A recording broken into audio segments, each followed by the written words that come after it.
প্রিয় শিক্ষার্থীবৃন্দ, শালিকা অনলাইন ক্লাসে সবাইকে স্বাগতম। তোমরা জানো করোনা ভয়াবহতার কারণে শিক্ষা ব্যবস্থা কিছুটা পিছিয়ে পড়ল। তোমাদের শিক্ষার উন্নতির জন্য, খুশি নেওয়ার জন্য অনলাইন ক্লাস শুরু হয়েছে। তারই ধারাবাহিকতায় আমি তোমাদেরকে অষ্টম শ্রেণীর ইংরেজি বিষয় নিয়ে আলোচনা করব।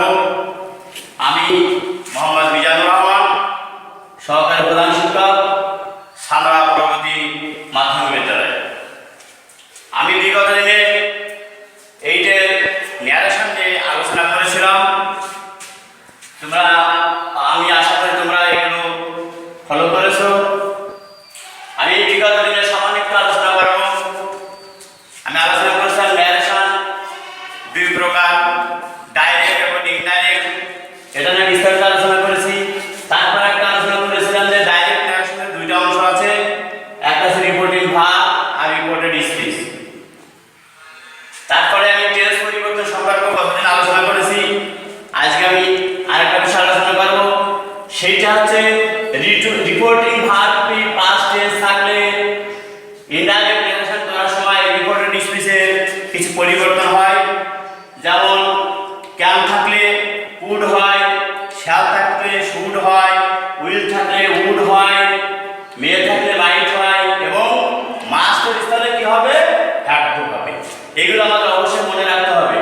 মনে রাখতে হবে যে রিপোর্টিং ভার্বটি যদি পাস্ট টেন্স হয় তাহলে অবশ্যই রিপোর্টেড স্পিচের টেন্সের পরিবর্তন হবে, কিন্তু ফিউচার টেন্স বা প্রেজেন্ট টেন্স হলে হবে না। এগুলো আমি পূর্বে আলোচনা করেছি। রিপোর্টিং ভার্ব যদি পাস্ট টেন্স হয় তাহলে কিছু নৈকট্য সূচক শব্দ দূরত্ব সূচক শব্দে পরিণত হয়। এগুলো আমাদের অবশ্যই মনে রাখতে হবে।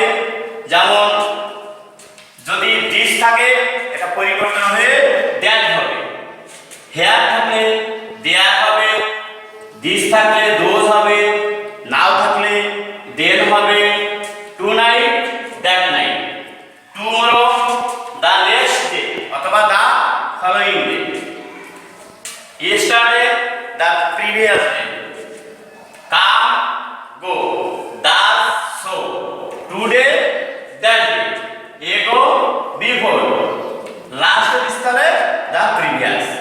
এইগুলো বা রিপোর্টিং ভার্ব পাস্ট টেন্স থাকলে রিপোর্টেড স্পিচ এগুলো চেঞ্জ করার সময় অবশ্যই এগুলো মনে রাখতে হবে।